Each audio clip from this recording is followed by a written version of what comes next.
More of a team player? I repeated, keeping my tone even while my fists clenched beneath the desk.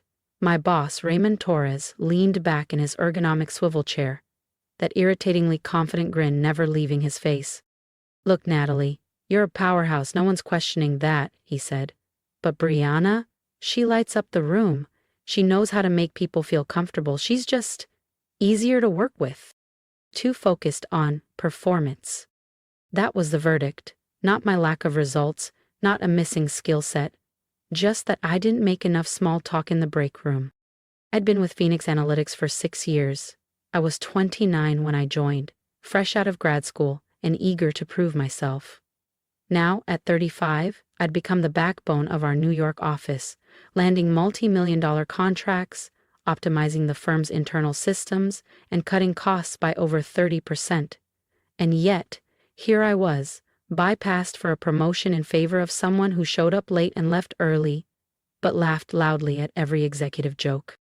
I stared at Raymond for a moment, watching him pretend to sort through files, expecting me to nod and swallow the rejection. Instead, I reached into my satchel and pulled out a white envelope. I understand, I said, calmly placing it on the desk. Thank you for your honesty. He raised an eyebrow. What's this? My resignation, effective 2 weeks from today. His expression cracked. Natalie, hold on. Let's not rush this.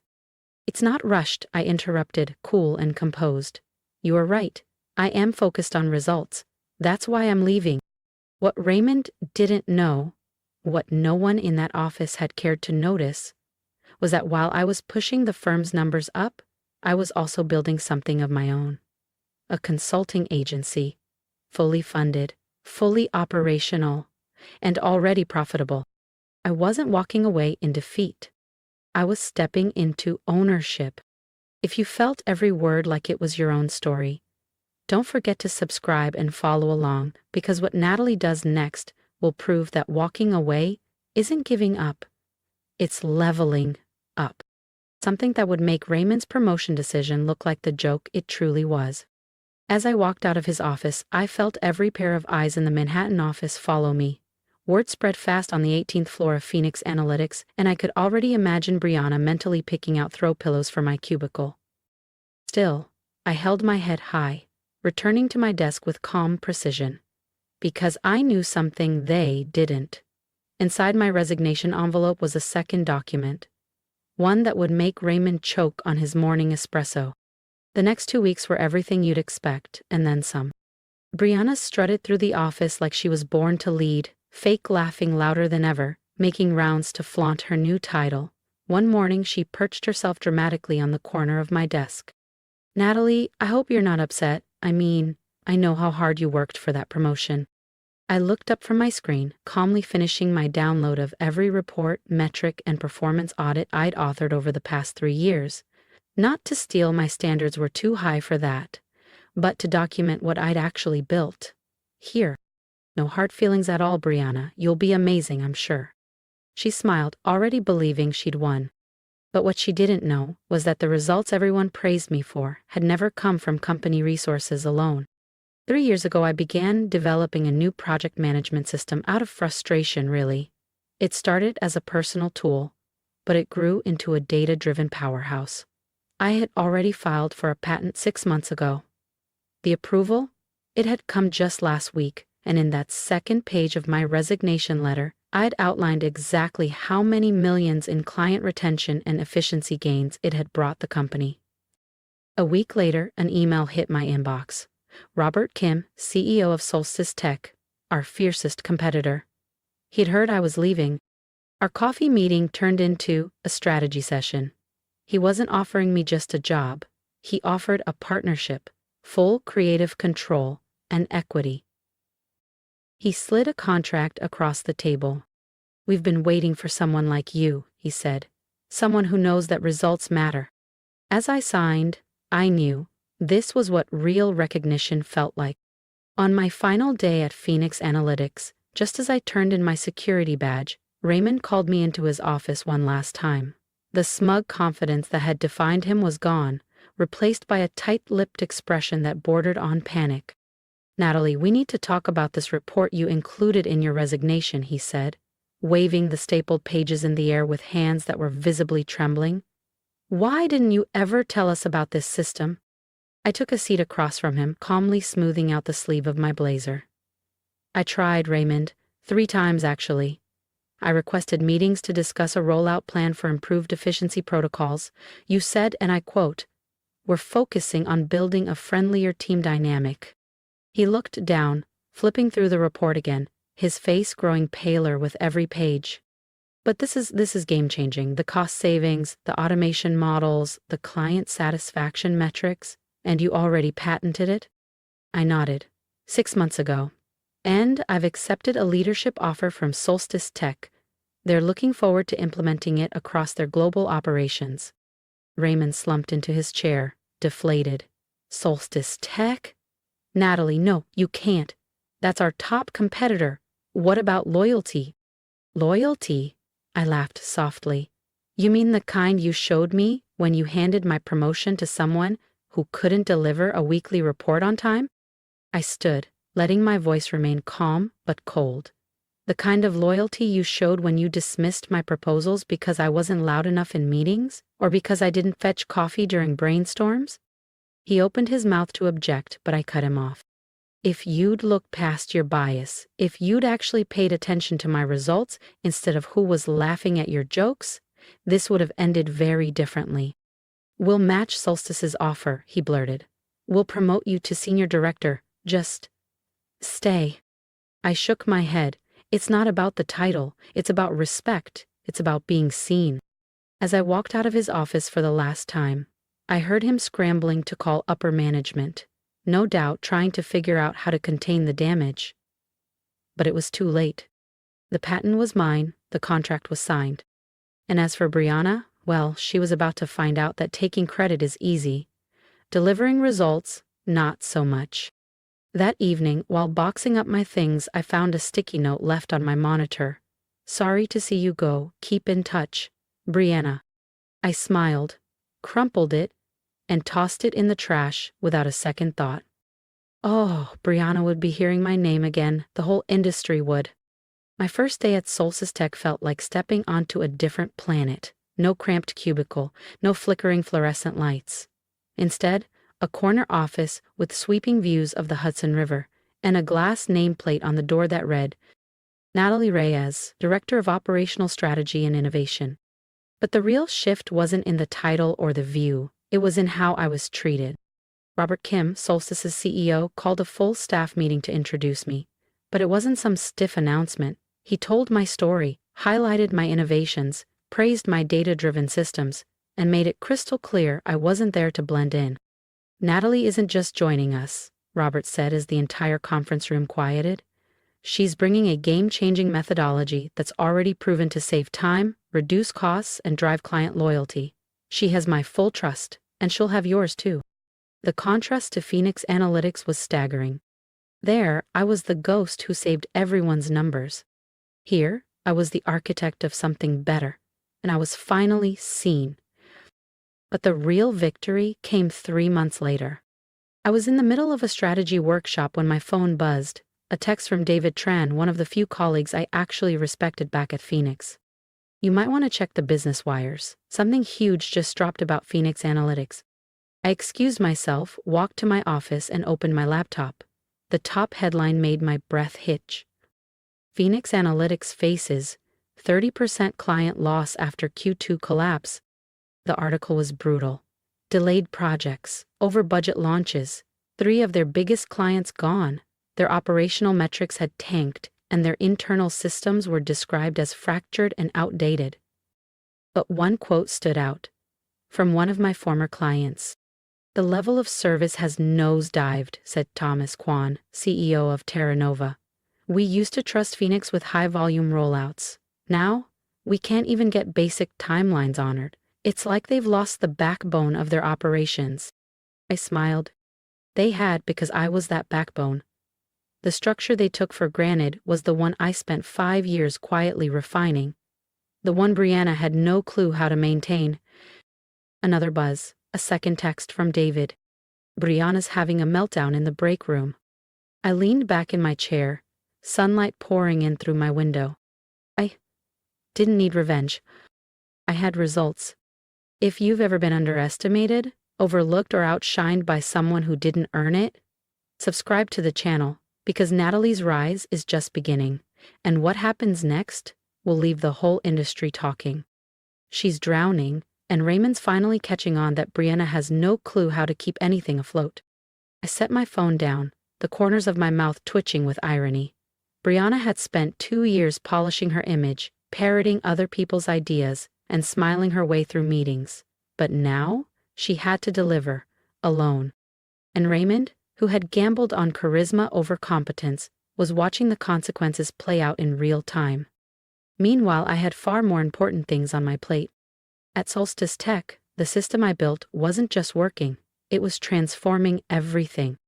Project turnaround times had been cut by more than 50%. Client satisfaction scores were soaring.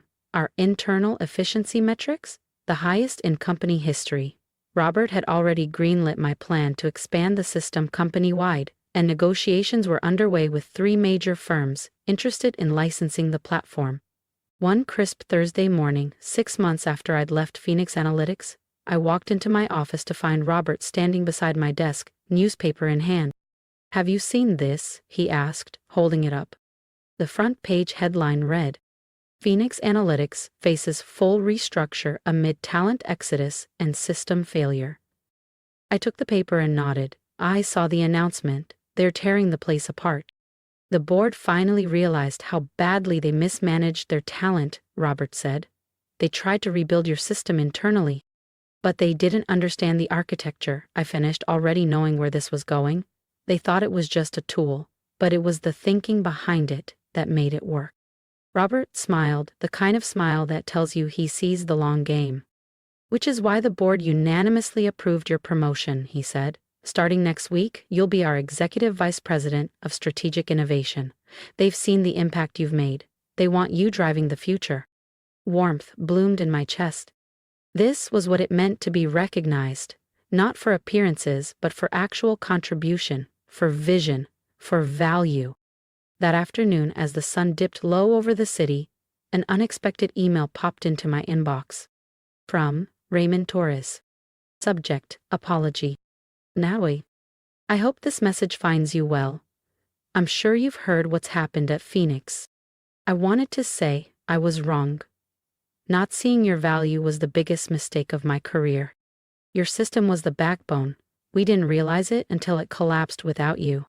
I resigned last week. Before I left, I made sure the board knew exactly where we failed, by not listening to you." I stared at the screen for a long moment. Brianna resigned a month ago. Turns out managing actual deliverables is a little more complicated than parroting buzzwords in meetings. The email from Raymond continued. "I know it's too late to change what happened, but I wanted you to know you were right. Results do matter. I just wish I'd seen that sooner. Best regards, Raymond." I read it twice. There was a time when a message like that would have cracked something open inside me. A time when recognition, even late, would have been all I needed. But that time had passed. Now, sitting in my executive office at Solstice Tech, sunlight catching the edge of my framed patent certificate, I felt calm. Behind me was a plaque from our record-breaking quarter, and beside it, a recent Forbes article naming me one of the top 10 women redefining innovation in tech. Raymond's words were a footnote. My story had moved on. I hit reply and typed, "Raymond, thank you for your email. You're right, results do matter. I wish you well in whatever comes next. Natalie." After sending, I glanced around my office. Every detail here had been earned, not handed to me, not bargained for, earned. The next morning, I called an all-team meeting. As the room filled, I looked around at faces that actually wanted to be there. Engineers, designers, project leads, people who respected the work, not just the politics. When the room settled, I stood. "Today, we're diving into our next major launch, but before we begin, I want to tell you a story," I said. "Not about systems or software, but about value. About seeing it in others. about not letting anyone define your worth but you. As I spoke, I saw heads nod, eyes widen, people leaning in, not just to the content, but to the lesson. They got it. They understood that this company, our company, wasn't built on smoke and mirrors. It was built on substance, on the courage to speak up even when no one's listening. Later that evening, I drove home, and as I passed Phoenix Analytics, I slowed. Their massive logo, once a symbol of everything I wanted, looked faded now, outdated. A for lease sign hung in one of the upper windows. They were downsizing, again. But I didn't feel victorious. I felt grateful. Grateful they hadn't seen my worth. Grateful they'd pushed me out. Grateful because they unknowingly forced me to build something better. Because sometimes the biggest opportunities come wrapped in rejection. Sometimes being too focused on results is the exact mindset that sets you apart. And sometimes the best response to being undervalued is to build something so powerful they can't ignore you anymore. My phone buzzed. A message from David lit up the screen. Phoenix Board is asking about you. They're wondering if you'd consider returning as CEO. I stared at the message for a moment, then slowly typed back, "Thanks, David, but I'm exactly where I need to be." And I meant it. Because real success isn't just about proving people wrong, it's about proving yourself right. It's about honoring your own potential, even when no one else sees it. It's about refusing to shrink just to fit into someone else's vision. As I pulled into the driveway of my Brooklyn brownstone, I thought about all the other Natalies out there, quiet professionals doing exceptional work, getting passed over because they weren't flashy enough or political enough. Maybe this story, the one I lived, would reach one of them. Maybe it would be the push they needed to stop waiting for permission and start carving their own path. Because sometimes, rejection isn't a wall, it's a launch pad. You take the insult, you take the doubt, and you use it as rocket fuel to build something stronger, something that turns "you're not enough" into "you're irreplaceable." That evening, as I sat in my home office reviewing global licensing proposals for our now patented system, I felt a deep sense of clarity. Peace, even. Above my desk hung the words that Raymond once said, like an insult. "You're too focused on results." Funny thing is, he was absolutely right. And that focus, it brought me here. To leadership, to innovation, to purpose, to the place I was always meant to be. If you've made it this far, thank you for walking this road with me. I'd love to hear your thoughts in the comments. Tell me, have you ever been overlooked? Have you ever been told you were too serious, too ambitious, or too focused? Because I know what that feels like. And I want you to know, you are not too much. You are not invisible. You're not imagining it. Your value doesn't decrease just because someone failed to see it. If this story resonated with you, please consider subscribing, not just to follow my journey, but to join a space where we celebrate people who rise through adversity, who refuse to settle, and who fight to build something real. I want to hear your story too. Leave a comment below and let's talk, because if my journey can be a mirror for yours, maybe together we can remind each other that rejection isn't the end of the story. It's the beginning of your own chapter, one where you write the rules, where you define the win. Keep building, keep believing, and never let anyone make you feel like results are a bad thing. They're just scared of your potential.